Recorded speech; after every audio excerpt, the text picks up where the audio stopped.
terms of the art gallery, it looks like they took my advice from the previous video. So, as you can see, it's a fruitful gallery.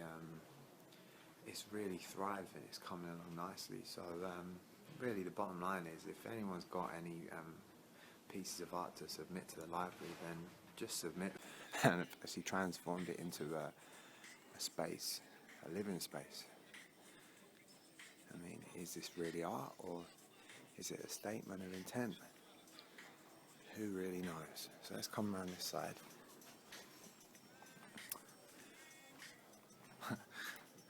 Here we go. Oh, whoops, nothing there, so. I think they're trying to highlight the living environments of some refugees. So this is where the art used to go. So kind of still there. There's that dot there that I referenced in the previous video. So yeah, cool.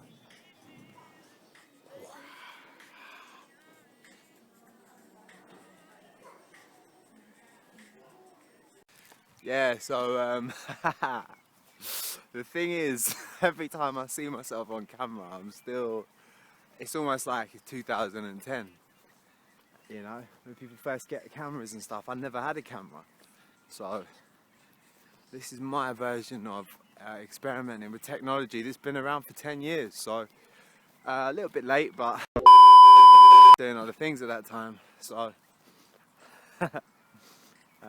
yeah, just over on, I don't know if anyone knows where this is, but this is over North Brooks. Just walking down now up towards Staple Tire. I'm definitely getting a haircut on Sunday, so stay tuned for that. You know, I like the way I talk as if I've got an audience, because I know I don't, but almost you feel like you're talking to yourself in the end, but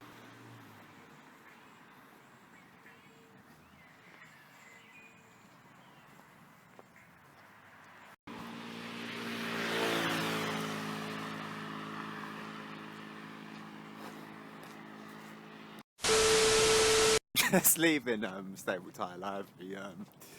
Actually, not library, McDonald's. Actually, that comment about the last vlog being sad was actually funny. Oh, that was a good one. Like, oh, sad, just one word, sad. It's like, really, it's like, yeah, accurate, yeah.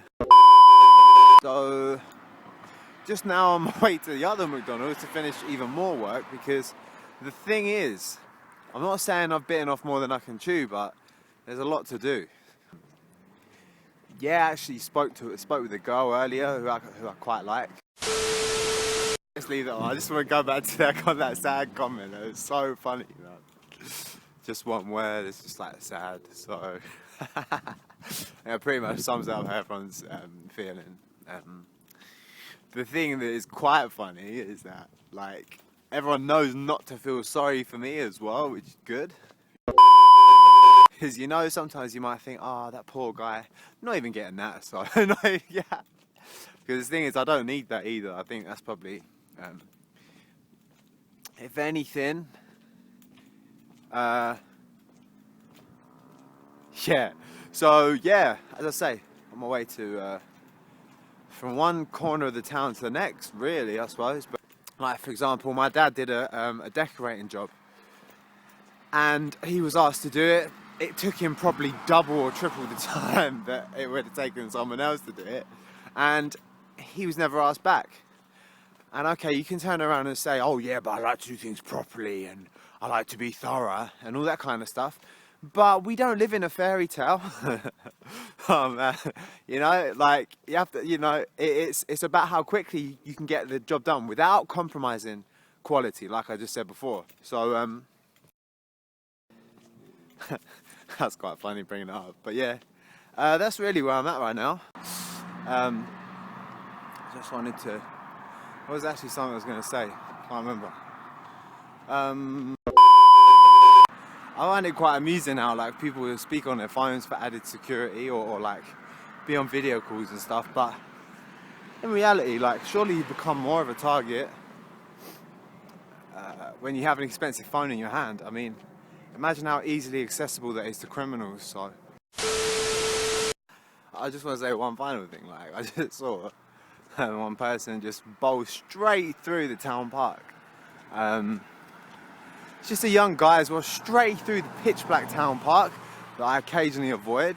Like, really and truly, like, that just goes to show. But oh well, it's all by design. So it's called, anyone seen that book called How to Lose Friends and Alienate Yourself? Yeah. Those who don't resonate with your soul are best avoided anyway, so always remember that. But I know the real ones are. There's not many, there's a couple real ones.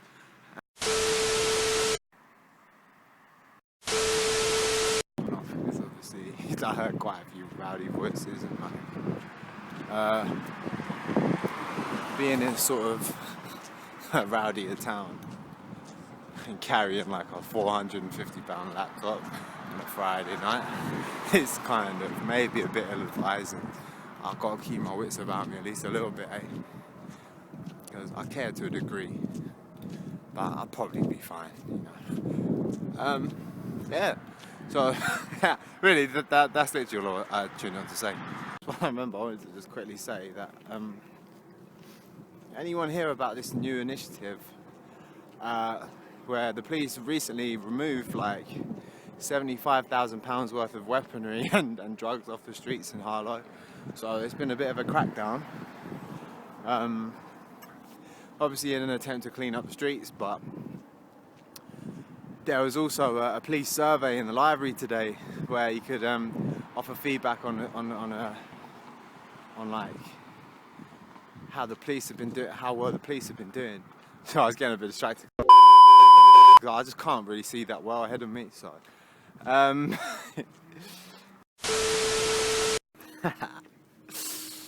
managed to finish my work. So like that's the result. Now on the way off home, that has kind of jokes because like I saw my mate in there. Must have surprised me or something. Yeah, he comes running, sprinting over. It's like, come on, mate. So that was kind of amusing. Kind of amusing the way that my friend ran up on me. Actually, I'm probably going to cut that video in now. Oh wow! What's up? You alright? Where you running?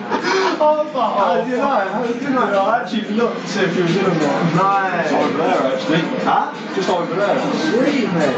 No, I told you. You're a good one. Yeah, bro. You look happy. I'm still doing it. You look happy. I own your broke as well. You look happy as well. Yeah, I met my brother at the Cockhouse as well. Oh, he was basically one big family reunion, basically. Oh, mate. I'm really pleased with you, bro. That's good, man. That picture. I'm back to my sister's mate's house. Sweet, man. That's good, you know. Hey, can you go meet tomorrow for some basketball? Yeah, I'll definitely do that because I haven't had much to drink. I've had like half a fucking cider, if that. Yeah. And then like 2 shots of tequila or something.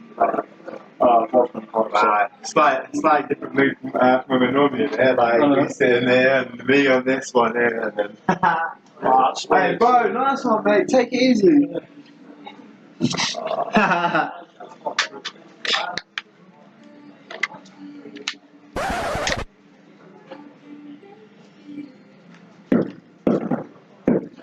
Oh yeah, forgot this as well. But yeah, no, that's it really. Yeah, that was funny. You know, I genuinely forgot the camera was on again. See me there, I was like, oh, I'm really happy for you. And like, well, no, that's genuine though. I was thinking of doing some annotations on the video. Oh no, actually, no, I probably will have done annotations. But yeah, that was funny though. And then, but that's the thing, it's always love, man. It's always love from girls, it's all love from guys. So, well, actually, pause. Fucking pause on that second comment, man. Jesus Christ.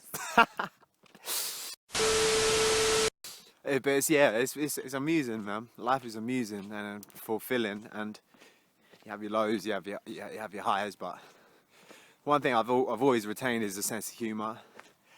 and even the ability to make myself laugh, which is a de-stressor in itself. So, you know, not really bothered about seeming crazy or being crazy. As long as I make myself laugh and I'm happy, then that's the main thing.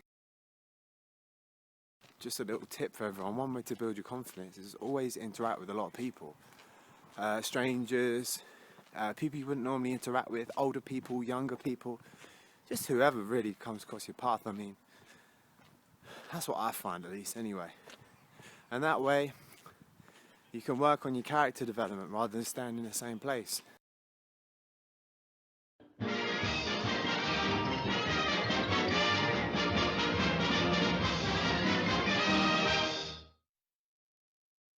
Literally, I just had to address this quick. I had to address this one quickly.